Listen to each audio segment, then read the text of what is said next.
Alright, so this is Zach, and we're here for a podcast of a classic anime series that shook the world. The hook is that the show is punishing typical magical girl conventions. I'm like, that sounds kind of boring. What's the point? Then Rory's like, there is no point. It's basically advertised as another magical girl show, except that's the complete opposite of what it turned out to be. Despite Madoka's marketing campaign for Shimbo to throw the heck out of everybody, because Urobuchi's name is certainly not a pointer that, this will be dark and serious and relying on utilitarianism. Utilitarianism. Yes.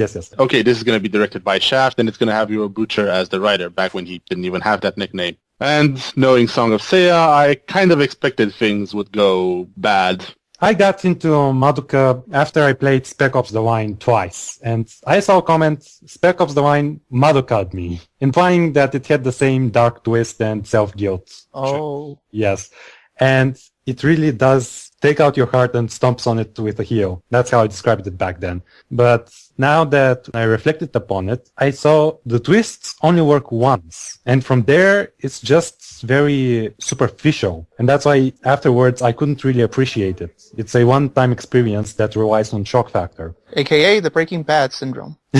Yep. They kept on trying to promote it as it's being for kids so the twist can work on episode 3. It's like they were constantly trying to troll you into thinking it's for kids. By now everybody knows the twist, so it means nothing. All this effort is going to waste. The very first thing that happens after that dream sequence, which was totally not foreshadowing that it's gonna be like a dark twist later on, is Madoka's mom. Honestly, a lot of the time I forgot she was even there. She's one I often forgot about. Madoka's mother is there to serve, obviously, the point of guiding her daughter through these rough patches in the anime. I thought she would be a lot more significant in the story itself and that she would be a more prominent character. And she wasn't really. She just popped up here and there, and honest to God, sometimes I really wish the mom was the main character instead of Madoka. A sense of charisma, she's shown to be a capable business lady, obsessed with her work. She doesn't have enough scenes to become a character in her own right. We just see her in the first episode, and then mostly towards the end to give Madoka a shove in the right direction, so to speak. And that's pretty much all she's used for. Why even have this sense of normal happiness if it's not even going to be used for anything? If it's not even going to help make Madoka a relatable character? She doesn't matter. A total troll. Because everybody likes to overthink about it in the anime community, they kept on saying that she was symbolizing woman empowerment because she's the one working and the husband is just being the housewife, and that she's working and she needs to motivate her daughter to be like her and chase after her career or something. A woman is nothing unless she looks great. That's great advice to give your kid. So basically, she's sort of like a plot device showing that Madoka lives in a family where everything is controlled, and her mother is trying to make her just like her, but since we don't see much of her mother, it's like what she was supposed to become if she never became a magical girl or something. Other than that, it doesn't really mean anything. I mean, they just threw it in there, and instead of keeping her mom as given an advice each time something happens, they mostly throw her away. She's not gonna appear much to show interaction between reality and the magical realms, so yeah, it's a wasted opportunity. Okay, what does it amount to? Nothing? Okay, I don't give a shit then. This has been brought to you by Completely Pointless. This reality has these glass walls in schools, and it's Oh god, I've made a rant on this. It has lots of weird backgrounds and stuff, which are about the science fiction and technology merging together with reality. It was just Studio Shaft making backgrounds look more flashy and make the scenery more interesting than your plain school. It's just an aesthetic that doesn't really change anything throughout the story.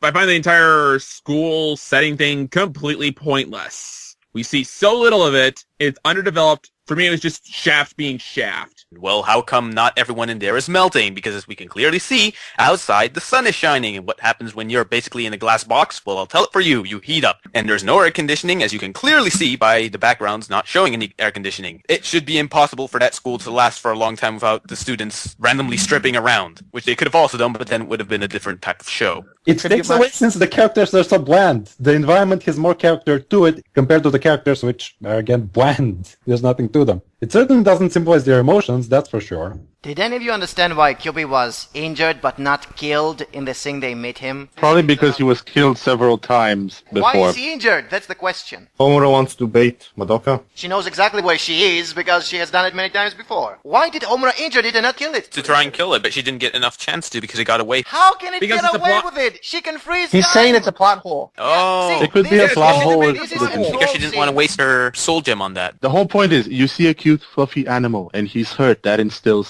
sympathy. This is emotional manipulation. It was set up to feel like Kyubey is the good guy and Homura is the bad guy. It's actually not that bad. Of course, it doesn't make sense when you start thinking about it, but in a gradual build-up way, it builds up the story, doesn't it? It continues to be bait to make you ignore the first part of the episode and think that this is going to be a regular show. Whatever you say, it's not going to make any sense, and everybody's going to say, well, it's magic and all that shit. Down to it, this scene was made just to manipulate your emotions and say, the kid is the good guy, Homura is the bad guy, you're supposed to root for one and dislike the other one. So anyway, the next scene is Homura leaving instead of just sticking with the girls, because that would be too convenient for the plot. And then they encounter their first witch, and Mami comes to the rescue, which is also one of the many times we'll have last moment saves in this series. Out of nowhere, somebody jumps in and saves us. This was the first time it happens, and it's Mami, the introduction to her. The next scene is where Kyubey explains that they get a wish and they become magical girls, and they're not questioning it, because in the typical fashion of all magical girl shows, you're not supposed to question why you get the powers. You're supposed to say, yeah, getting powers is cool. They're not supposed to question it because it's not the third episode yet. It's not supposed to feel like a deconstruction up until then, so I excuse it and I let it go. But the thing that they never did in this specific scene is saying, are there any limitations to the wishes? Can they wish for anything? Later on, we'll learn that no, you cannot wish anything you like. There are limitations depending on your magical capacity or whatever the fuck that is. They never establish it right now, and they conveniently say that, yeah, you cannot exactly wish anything you like later on. So again, it is trolling you, because it's not really setting up the rules as they really are. And they keep on saying that, oh yeah, nobody actually asked Kyubey about it. But that's bullshit, because Kyubey kept on info dumping, whatever the fuck the plot told him to info dump, it doesn't really mean anything. Nobody actually asked him to explain all the basics. So again, it's a troll scene, just like the previous one, where he was injured. This is an extra troll, knowing that Kyubey as an alien doesn't have any emotions and is not supposed to be manipulating and all that crap. He clearly acts like Salsa over here. This is not what a true neutral creature is supposed to do. Yeah, we are totally neutral about this contract, but we won't say anything to you unless you ask us. You can still read the contract, and all the rules are supposed to be in that freaking paper you're supposed to ask. They don't hide anything from an actual contract. That's what I'm trying to say. There are no rules. Oh, here are the rules. And here are even more contrived rules that add to the convoluted narrative, because now we have a Groundhog's time travel character arc,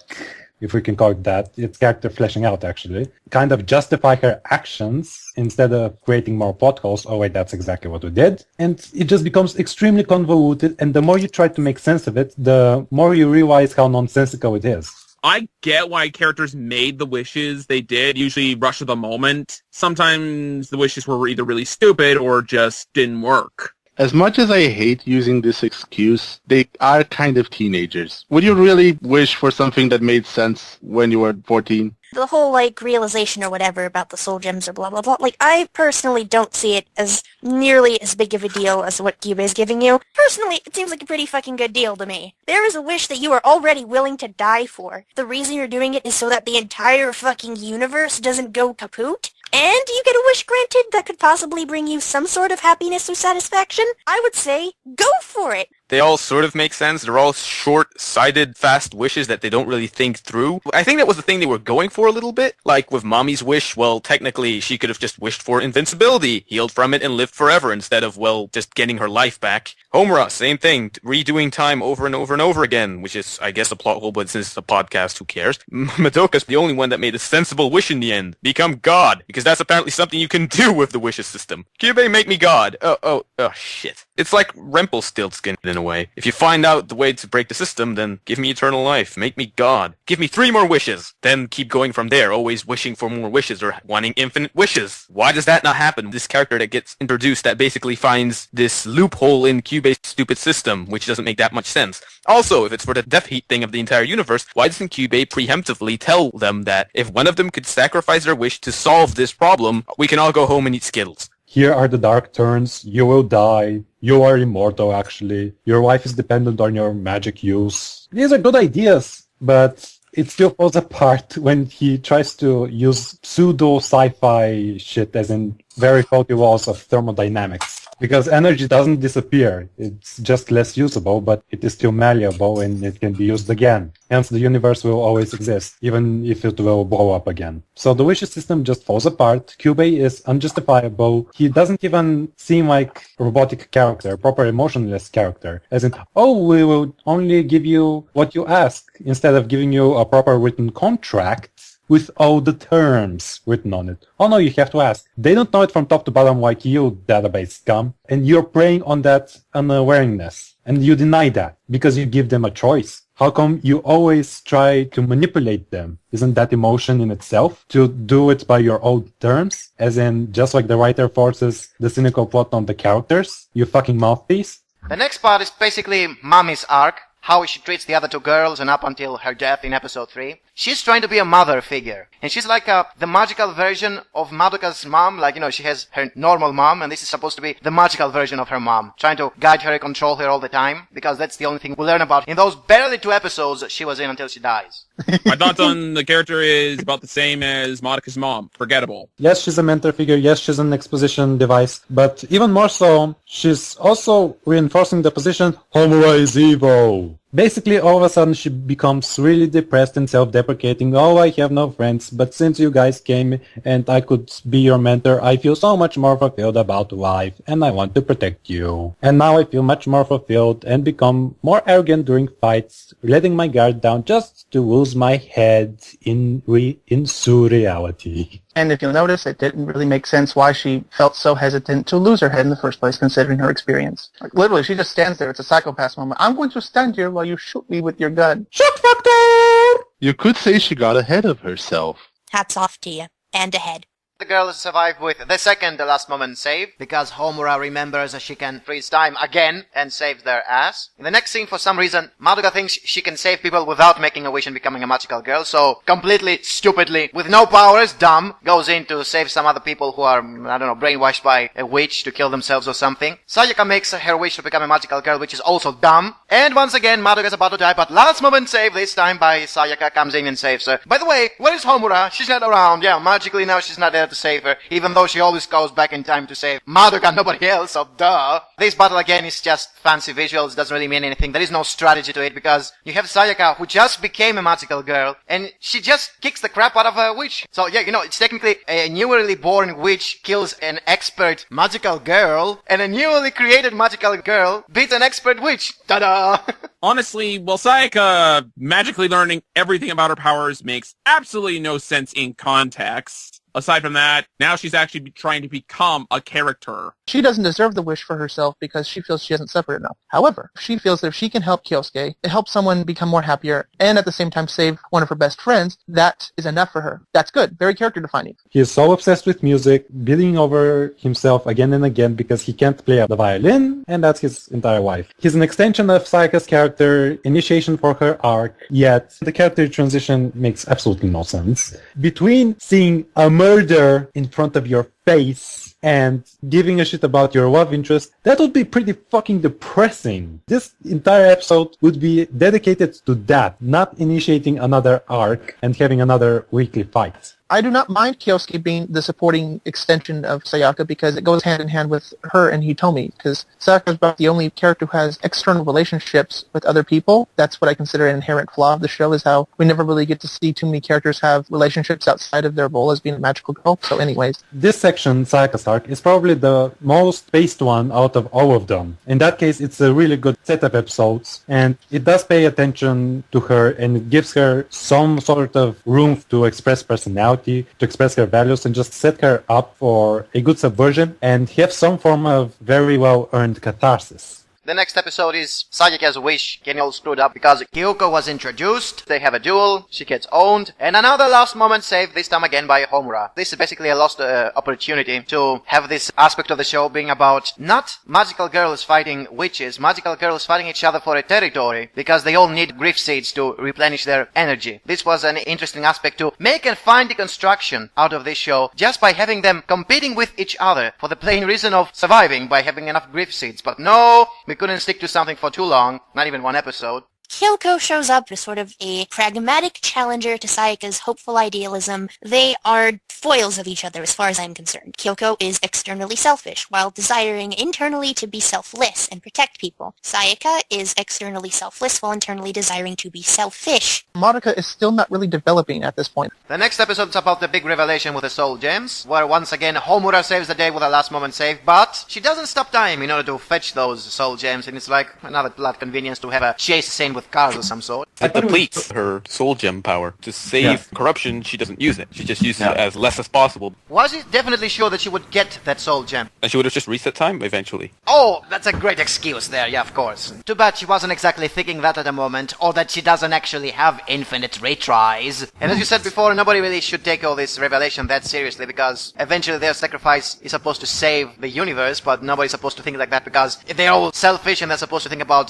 gratification instead of seeing the big picture. Also, all this time, there wasn't a single normal person interacting with them. You notice? No parents, no friends at the school. It was just them being completely isolated from whatever the normal world is doing. A lot of the streets are barren, and the lacking of character interactions kind of goes in hand with this theme of constant isolation and forcing yourself into a corner knowing you can't ever be that normal person. Yeah, I just call it otaku culture because everybody's in it, nobody goes outside, and when they go outside they want to kill themselves like that witch did with those televisions, yeah. How symbolic! Vesco, what do you think about that scene where Sayaka loses her soul gem?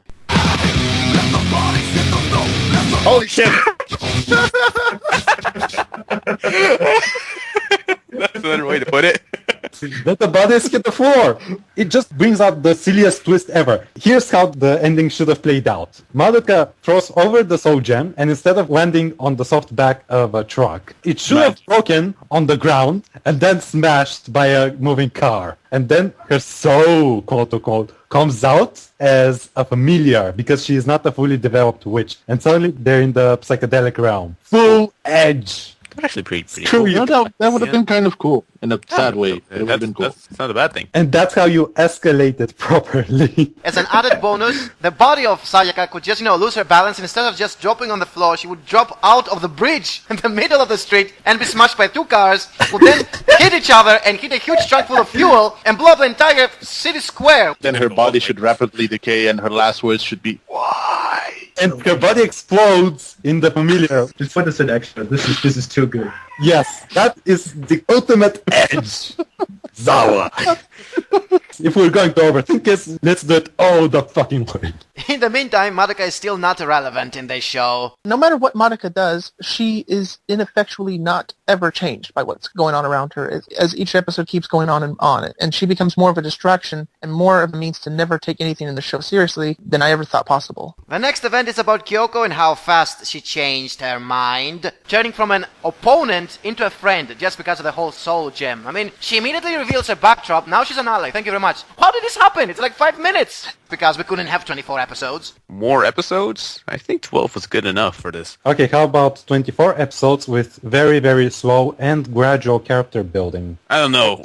And Mami wants to be a plot device. Kyoko I don't wants want to every just show to be this trouble. deep, literature-litten, character-driven story. That But- doesn't seem right either. This was praised. This was made to be exactly that. So why not take it all the way and commit to it, like every other theme you present, instead of just showing it for directing mostly and sidelining it immediately because the script demands it. You'll notice how they throw in Christianity because, what's the best way of portraying victimizing if not by mentioning Christianity? And sad backdrops. And as if all that wasn't enough for a single episode, Sayaka joins the dark side. I'm gonna stop these evil demonic beings. Oh wait, I'm killing other people who used to be like me horribly and brutally. She still considers herself a monster. That's the whole Yes. point. She fights brutally because she doesn't see herself as human anymore. In the meantime, Madoka is still doing nothing. When is Madoka finally going to make her decision? Because this is all filler. Something that got added afterwards. It's like the story is supposed to be about Madoka, but now we're following Sayaka because Madoka is so uninteresting. It actually has to exclude its own main character because its own main character is not as interesting. Vesco, what do you think about Sayaka?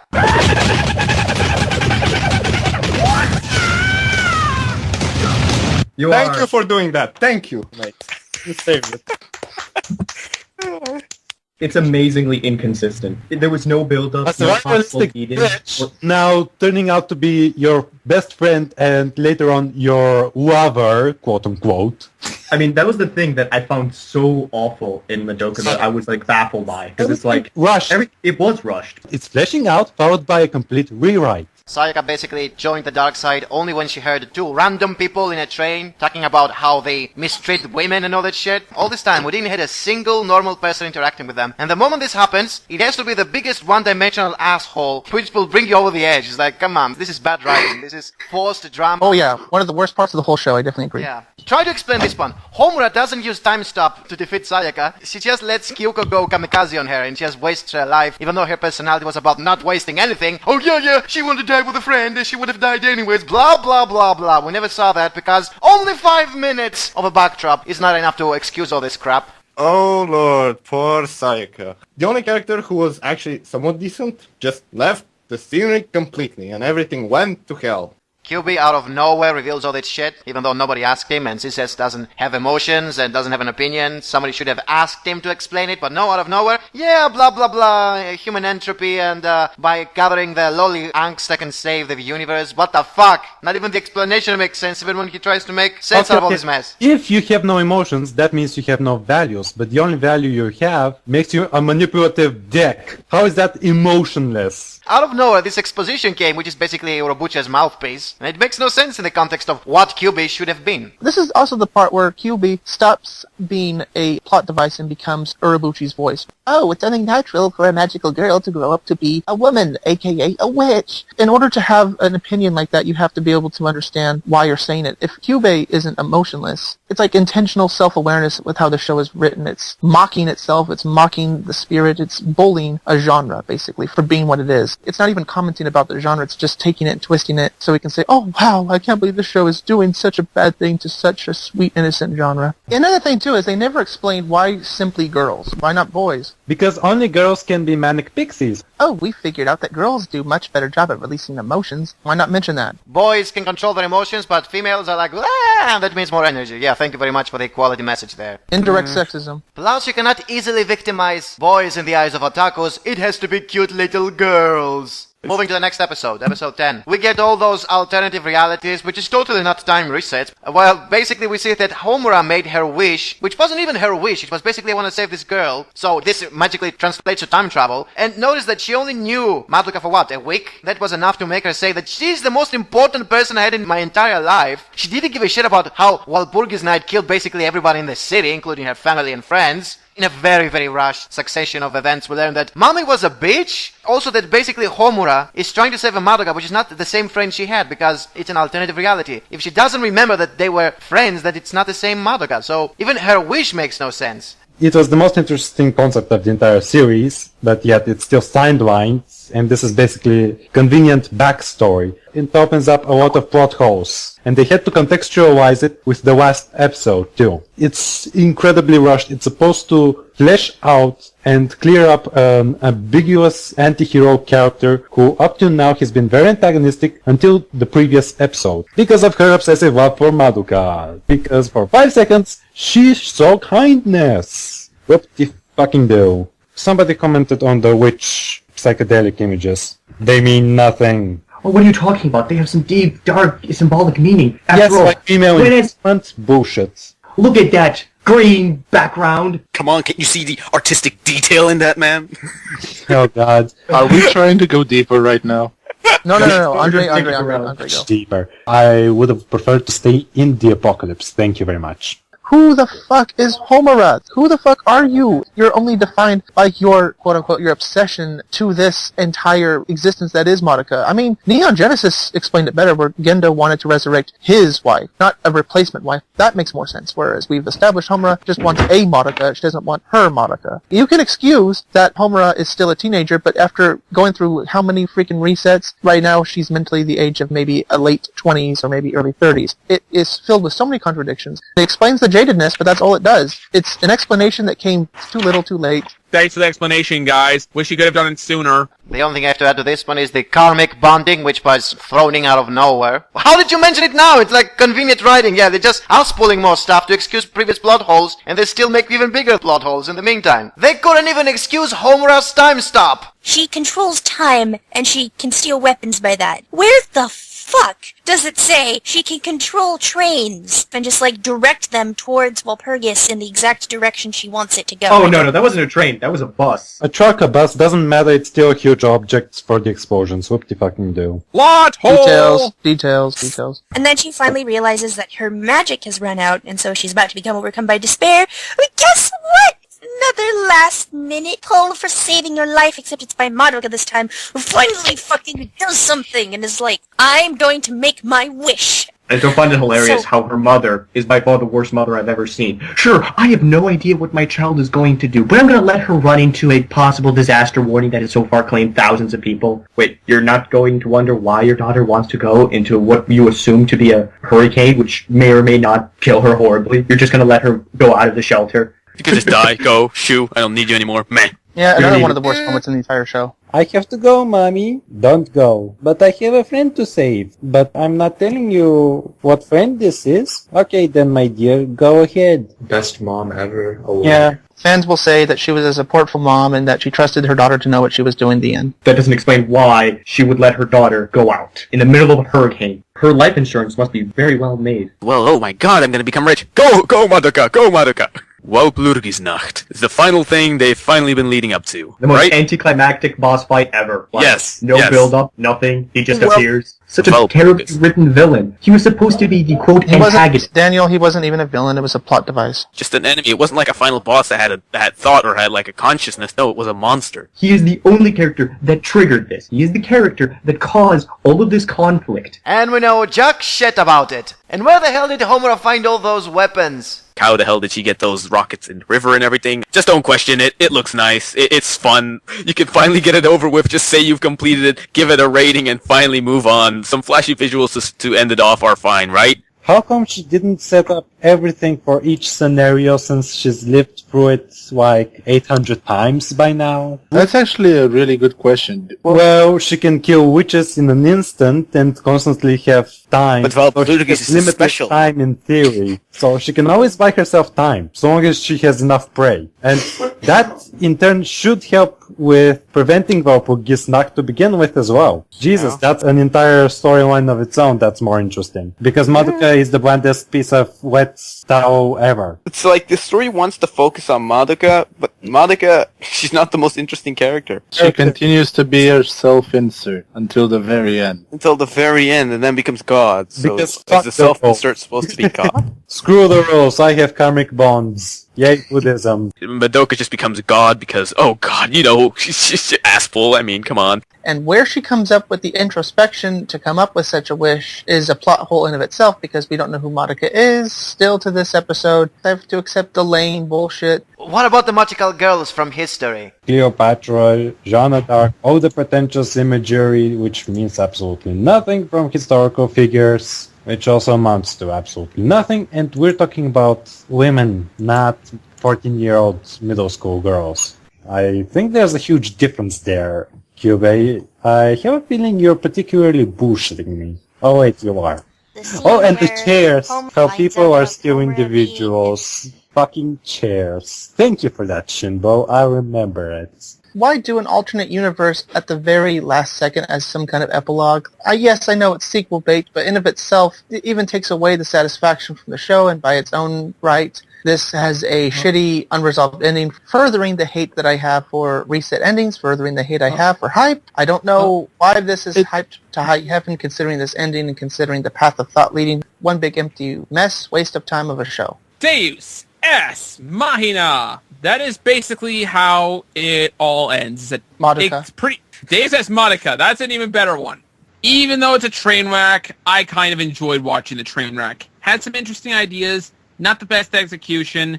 Despite the fact I enjoy it, though, it is a train wreck.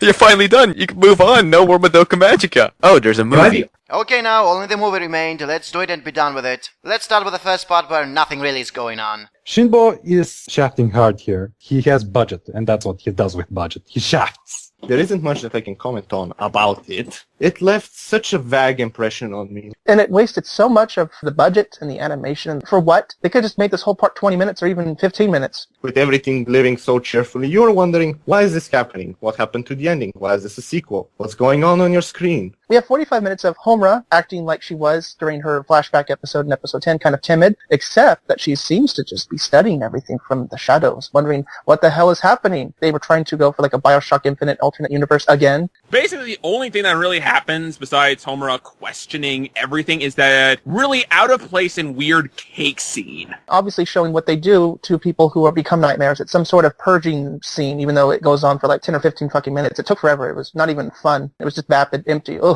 I kind of liked it because it's basically fan service. Most were here just for Homura anyway. All the grandiose transformation, how they team up, how they work together. And lesbian scene. A toy magical girl show. Everything you could ever want from your fan fiction. But the thing is, it gets boring. And so eventually, after we learn that this is just a happy universe and that we have Sayaka being in a relationship with Kyoko, it's inferred, holding hands and everything like that. It just feels like a fanfic. Happy-go-lucky fanfiction world. Basically, Shinbo's doujinshi. This is what Madoka be like if it was an actual magical girl show that didn't throw you every second episode. Okay, the second part of the movie. Now, this is where I actually kind of felt somewhat intrigued. And not only because of the flashy effects with the battle with Mami, after hearing the epic Kajiura music, it started presenting the story. Basically, episodes 10 and 11 of the original show, where we have this neat concept reduced down to a plot device. Oh, remember this from the series? You liked it? Well, here it is again. Typical Urobuchi. Once you know what it's all going for, then you give two shits about it. Most of this is kind of either pointless or just goes nowhere. For me, it almost feels like talk, talk, talk, talk, talk. Ooh, pretty action scene. Talk, talk, talk. Homura decides to become a detective. My trouble is the way she goes about it. You go into a bus and you see all these psychedelic scenes and all the people are watercolor drawings. Just like a witch realm, yet they don't quite react to it. She only notes there's a fucking whoop. Welcome to your own universe, Homura. How come you see people while in the show everyone was isolated? The streets are always empty. Yet all of a sudden we have a focus on people. She remembers that Bibi, the little creature that Mommy has with her, used to be a witch in a different timeline, tries to provoke information from it. The token Wally, the Charlotte pre-witch form, actually doesn't mean shit. She's just there to sell figurines and nothing else. She's not the character. Ensuing the Mommy fight, which, yes, arguably might be the best choreographed fight in the entire Homura franchise, which is saying something, but not really, because the actual fight itself could have just been simplified. Nothing really is at stake with this fight, except that there's a misunderstanding. Considering that Homura is the OP, borderline god character that she is, with the mountain of memories and experiences she has, she finds it weird that this world seems to know where she's coming from. It's decent foreshadowing that will eventually be spilled by Kyubey, who decides to finally talk, proving this is actually all a witch realm. It turns out that all the people that are inside the witch's realm are people from the real world. It's an asshole, it's just there to keep the flow going. And that Homura, this is inside you. You are enjoying this for what it is. You can take this entire journey for the inherent pleb basement dweller symbolism that it is. If you want to overthink it, you can. Urobuchi certainly leaves the door open for that. After the incredible info dump that we've got from Kyubey and Homura turning into a witch, it comes to the typical tropes of friends save friends. Isn't that what friends are made for? Friendship rules over the world. And then comes pretty much a time reset. Within a time reset, Homura decides to play the incredibly stupid and ingenious role of plot twisting to the most basic level and becomes the devil. So Madoka does not become God, but instead coexists along with Homura and pretty much reset everything. We eventually realize that Sayaka has some memories and that she's the guardian spirit of Madoka. Makes as much sense as everything else, so go with it. Bibe turns into a magical girl herself. Again, makes perfect sense considering Urobuchi's logic and Shinbo. Every character can now summon their witch form like a persona. Again, it's just bullshit. Madoka is going to try to purify Homura from a witch, but then Homura somehow has the ability to subdue Madoka's god abilities somehow. We're going to go with it. So we see Kyubey dead, even though he shouldn't technically exist in this universe. Another plot hole at the very last second. We get this weird psychedelic bullshit end of Eva homage. Oh my god, it starts to become way too much, Shinbo. Don't even bother with this anymore. We get that you like fancy ass shit, but you're no Picasso. It's extremely busy. You can't tell what the fuck is going on. That's what hampers the... Visually exhausting. Yes, it adds to the mental fatigue. And the franchise will hopefully end here forever, not counting the multiple bullshit spin-off mangas. So one of the greatest animes of all time ends with a whimper.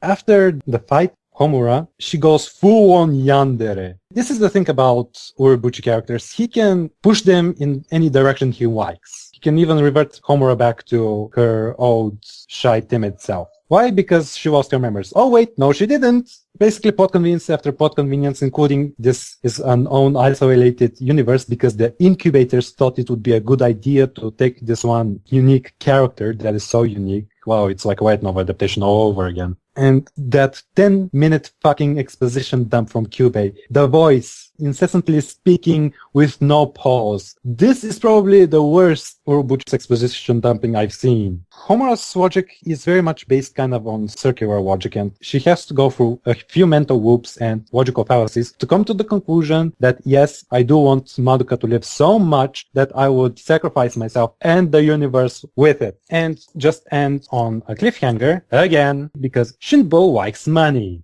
By the way, it's left vague. The next movie can be anything. She could be possessive, but hey, I have this ulterior motive actually. I just only acted out of possessiveness in order to just have my own Madoka. See, he can rewrite the character in the next movie however he likes. Again, it's just convenient character writing by straying away from actual characterization, and yet the characters being treated as exposition dumps mostly. And hey, here's this idea, let's put it in the character and leave it at that without too much proper characterization. It is just this reliance on people to relate with hollow shells. Technically they are hollow shells though. That's what Kyubey said.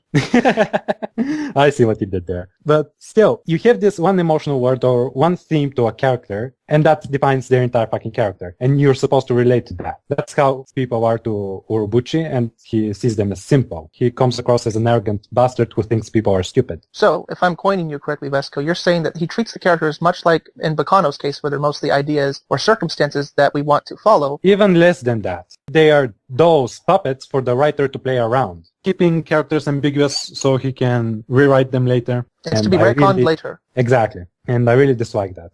Because if you try to really analyze the characters, they're hollow shells. And weave the viewer's emotions and say, hey, I'm a genius. This is what you want, right? Most of his shows I've seen, they're just way overrated, way overthought, very indulgent in cynicism of all things. I see it as fallacious, insulting people because they're trying to be nice and being true to themselves and not be malicious. Yet here we have a very malicious act shown as something positive, and people still defend that Homura did nothing wrong, while her reasoning is still based on very much circular logic. If I can't have Madoka, nobody can. Alright, I'm done, and now open discussion, seriously. So, what do the fans say about this movie? Basically, most fans like it. They say it's the 10 out of 10. Incredible. Hey, it has pretentious visuals and mindfuck screenplay. That means it must be deep. 10 out of 10. It has Akiyuki Shimbo. 10 out of 10. Urobuchi made it. 11 out of 10. Exactly. It has lollies. Shaft is my favorite studio. 10 out of 10. Here's what one critic said on Mao. For the characters, he gave 10 out of 10. No one expected this. No one could have expected this. No one could have seen this coming.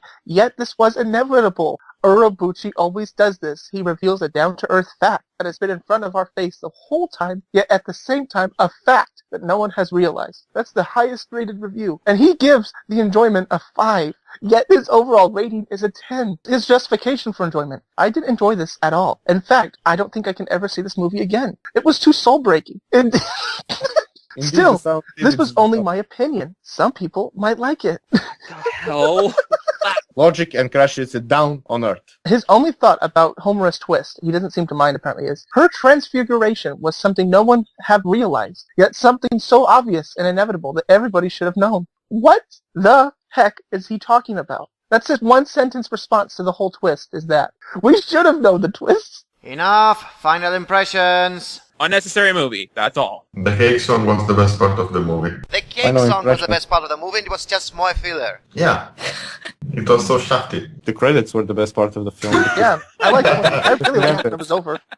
Usually when you tell a story, you want people to understand where you're coming from. You want to unleash a sentiment that's been buried within you. Urobuchi doesn't really want to share himself with everyone. He just mostly wants to spin people around on a roller coaster. Get off the roller coaster and you'll just see the entire thing for what it is, just another amusement ride. What can we take away from this whole experience? Nothing but a shallow plot device leading things around one after the other. We see the mechanics. We see what they're supposed to do. But does that inherently solidify what they're trying to be? Does that make us see the value, the concept that we're trying to explore, that we're trying to learn? No. It almost cheapens storytelling itself. When I see these characters, I don't attach myself to them. A similar sci-fi show was able to allow me to understand nihilism, allow me to understand where cynical mindset came from. This show is textualized. We got to see people from different status points. We got to see how they interacted. We got a difference of opinion. We had conflict. We had consequences. We got to see those consequences. Nothing was pulled. Nothing was reshifted. No red herrings. It was all direct. It was laid bare before us. And we got an ending that didn't have any magic about it. It stood true to itself. It just leaves me even more confused as to why Urabuchi, again, is famed for what he is. This is Breaking Bad storytelling. This is modern writing. This needs to stop. Come to me, Madoka. I'll be your guardian angel. Says Homura. The devil! You know what? Madoka Movie 3 is a spin-off of Technolize. The bad Gen Urobuchi movie that was inspired by Technolize with lolly chicks. Regarding the story, both agree that the movie has an open ending. The positive one excuses that as, come on, our world hasn't come to an end, has it? A story based on our world and never-ending cycle of unsatisfactory endings cannot be satisfactory by itself unless by deception or imagination. Meaning that because real life has no clear ending is what makes this movie to feel real. The negative one, on the other hand, is far more logical about it. I found the story to be overly convoluted, poorly paced and thrown together with more importance given to hitting a reset button for more franchise profit potential, rather than telling a new and complete story to complement the original. Exactly. The ending wasn't left open because it is a real story, but because they want to milk the fuck out of this franchise. In fact, the very logic of the positive one regarding realism falls apart even further when he goes on mentioning stuff like this. This is a masterpiece, creating an amazing transition between theogenesis and diablogenesis. If God and the devil were created, it means that they are not real, they are figments of our imagination. Just like the whole movie is, as the negative one clearly proves with this. The universe in which the story of rebellion takes place is fake. The events take place entirely in a bubble and feel inconsequential. It's almost one of those everything was a dream endings, and then it all gets tossed out in the end. Exactly. Everything in this movie is meaningless, including the notorious finale regarding the actions of Homura. The positive one tries to make it seem like this. Her transfiguration was something no one has realized, yet something so obvious and inevitable that everybody should have known. Everybody should have known what? It's a freaking story full of magic and wishes where you can alter the fabric of reality in any way you like. There is nothing you can predict because everything can be done or undone if the plot demands for it. The negative one, on the other hand, knows what is really going on. The character of Homura has been cheapened. One has to wonder if the sacrifice that was made to her integrity in order to allow room for more sequels was worth it. When you have to betray, and in some cases deeply upset your fans in order to achieve this. Exactly. A false standing full of overblown misery just for the sake of making the fanboys break in tears because of all the injustice. As for the enjoyment factor, look what the positive one says. I didn't enjoy this at all. It felt like my soul was breaking apart. If you didn't enjoy it at all, why did you score it with a 5 and not with a 1? Does that mean that any drama or tragedy should get 5 or less because you didn't found them fun? And if you got a 5 in enjoyment, why is your overall score still a 10? I have to take the enjoyment spectrum out of the overall rate. What a lousy cheater! You can't bear lowering your fangasm to anything less than perfect, so you turn a blind eye to the only thing all you fanboys care about. At least the negative one is honest about it. The movie still comes out being slightly better than average. 6 out of 10 for enjoyment, 6 out of 10 overall. There, see? Honesty. Although it is still a mistake to score everything based on enjoyment, at least he is not a freaking cheater like the other guy. So there you go, ladies and gentlemen, yet another case where the retarded logic of mal users places this horribly bad review as the first of the lot, while the way better one is stuck at the 4th place, below 2 more equally retarded reviews, giving 10 out of 10 in everything.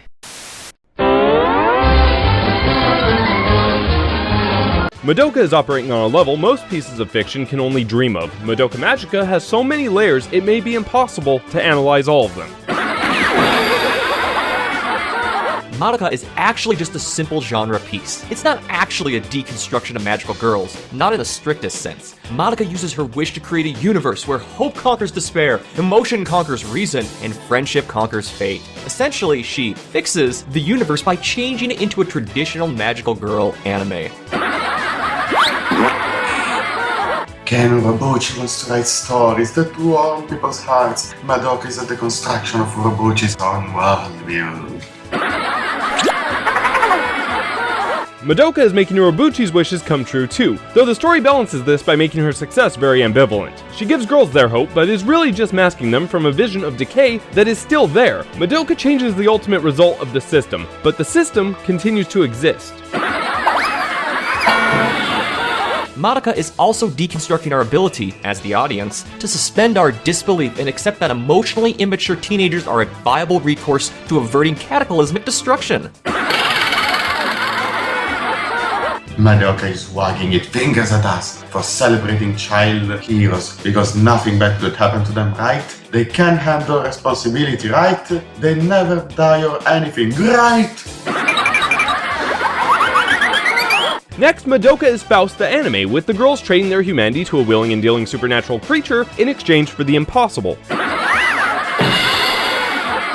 Also, Madoka is a strong female positive work of fiction. Despite all the tragedy and hardship the girls go through, they still take on traditionally male heroic roles while retaining feminine identity. They struggle against a system designed to exploit that femininity and ultimately triumph without compromising those ideals.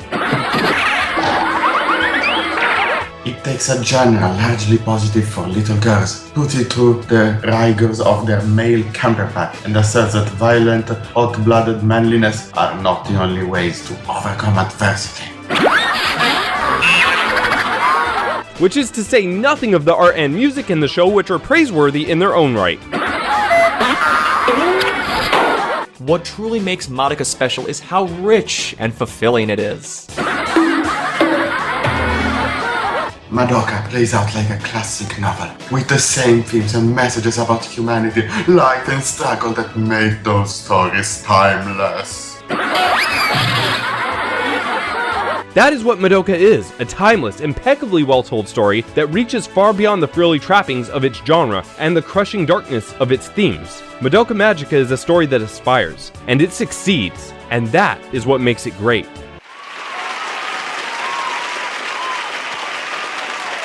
I fucking hate his name.